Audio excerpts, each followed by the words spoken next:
I've been involved in a number of database migration projects in my career, and they're never something that I've either looked forward to doing or enjoyed while I've been doing it. But they are a part of life. And if you've looked at migrating your database workloads from anything to CockroachDB, you'll probably have come across a tool called MOLT, M-O-L-T, Migrate Off Legacy Technology. MOLT is a tool that lives within the database migration lifecycle. The main database migration topics are schema migration, which is something that's handled by MOLT, data migration, handled by tools like Stream, STRIIM, Click Replicate, QLIK, and AWS DMS, Database Migration Service. The final part is verification or reconciliation. Once you've got your data in the database, is it correct? Do you need to keep on updating it as changes come in during the migration window? I'll be focusing on the last part, the verification part. I won't be creating any kind of tools that keep the data in sync. I'll just be looking at the data between the two databases, the one that I've migrated from and CockroachDB, and asking, can I trust the state of CockroachDB post-migration? First, I'll create a Postgres database and connect to it. Next, I'll create a table and some indexes. There'll be an ID column, which will look very familiar to you if you're coming from a CockroachDB background. It's a UUID primary key, whose default value is the output of a call to gen random UUID, a random v4 UUID.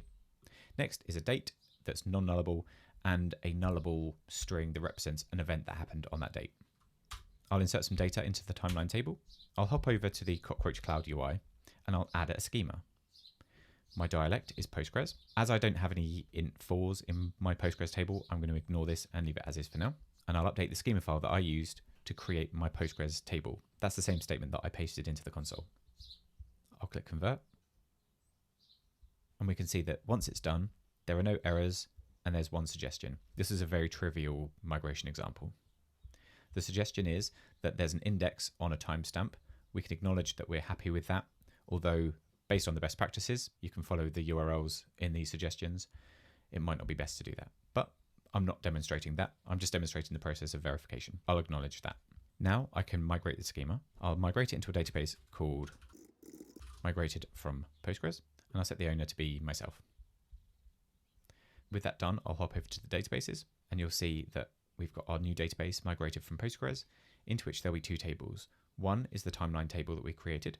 You can see that CockroachDB has moved the indexes into the create statement, and we have the migration internal statements table. This allows CockroachDB at the schema conversion stage to show me the statements that it would run in order to convert the schema. Now I'll hop into a Cockroach terminal and make sure that the user I'll be running MOLT Verify as has access to the tables it will need. And with that done, we're ready to run verify. I'll paste in the command, and essentially it's MOLT Verify. You can configure the number of table splits, the amount of detail that you want MOLT Verify to go into. At the moment, I just want a very simple output, the input source and the output source. The input source is called pgtruth, and it points to our local Postgres database. And the database we're verifying is our CockroachDB serverless cloud database. Let's run verify now. So what we can see, verification is complete, but there are missing rows in the target database. The culprit being CRDB compare, which is the database that we're verifying against. And it's not happy. The data can't be found, so the MOLT Verify tool isn't convinced that the migration has happened successfully. If we hop back into the Cockroach terminal, I'll insert the missing data and we'll run it again. I'll insert the data, exit the terminal, and run MOLT Verify again. This time, verification is complete again, but it's found 5 rows and succeeded in verifying those 5 rows. The ID's matched, the ID type matched, everything's fine. It is complaining that there is one extraneous table, and that's a warning, that's not an error. And all that's saying is there's a table in the destination database that didn't exist in the source database, and that's the migration table that we looked at earlier that allowed CockroachDB to list the statements that it was going to run. So I look at this and think, my verification is complete, my CockroachDB database is in a good state. Let's do the same for MySQL. First, I'll launch MySQL, and I'll hop into a terminal. I'll make sure that we're using the right database. I'll just use the default MySQL database for now, and I'll copy in the schema. So that's creating a table called timeline, whose ID is an auto-incrementing ID this time, an integer type, and the same indexes that we created on the Postgres table. Now I'll insert some data, and we'll do the migration process in the same way that we did for Postgres now. I'll come over to migrations. I'll add a schema this time. The dialect will be MySQL. I don't care about the case sensitivity. The auto increments I'm going to change to UUIDs. Based off CockroachDB's recommendation of primary key types, we don't recommend using sequential auto incrementing IDs based on the way that we distribute the data. And that results in what we call hot ranges of data, where the data is all clumped together in one range of data, and it becomes a bottleneck for your system. So I'll use UUIDs, and I'll leave enum preferences as they are. I'll load my MySQL file that contains the values that I copied into the terminal just now, and I'll convert. As before, we don't have any errors, but we do have a suggestion. It's the same suggestion we saw last time. I'll acknowledge that, and I'll migrate the schema. I'll call this database migrated from MySQL, and the database I'll leave as me. With that finished, I'll hop back into the databases, but this time I'll click into migrated from MySQL, and we'll see that we have two tables. One is the timeline with the new UUID type instead of the auto-incrementing ID column, and the migration table. I'll hop into a Cockroach terminal. I'll use the database that we just created, and I'll grant the user that we'll use in the MOLT tool access to the tables we'll need. Now I'll run MOLT Verify again, but this time targeting MySQL. So there's quite a lot of differences now, and that's because MySQL comes packing with a lot of tables that are now missing from our CockroachDB setup.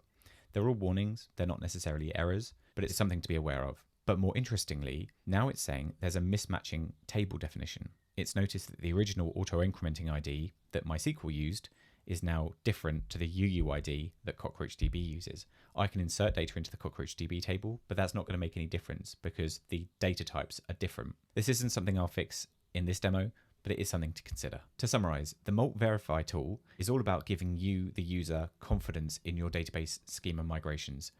I've been in positions where I've created a CockroachDB equivalent of a MySQL database, and I wasn't sure if I'd run into any issues. With MOLT Verify, it makes it very clear if the shape of your data, the tables, the schema, etc., or the data itself is going to cause you problems post-migration. And in the case of our MySQL auto-incrementing table, we've got a number of options. We could create composite types within CockroachDB that use the auto-incrementing ID, but compose the primary key of multiple types. You can achieve distribution and performance through that, and it will allow you to maintain referential integrity from that data to any tables that rely on that data, that auto-incrementing ID. MOLT is available now.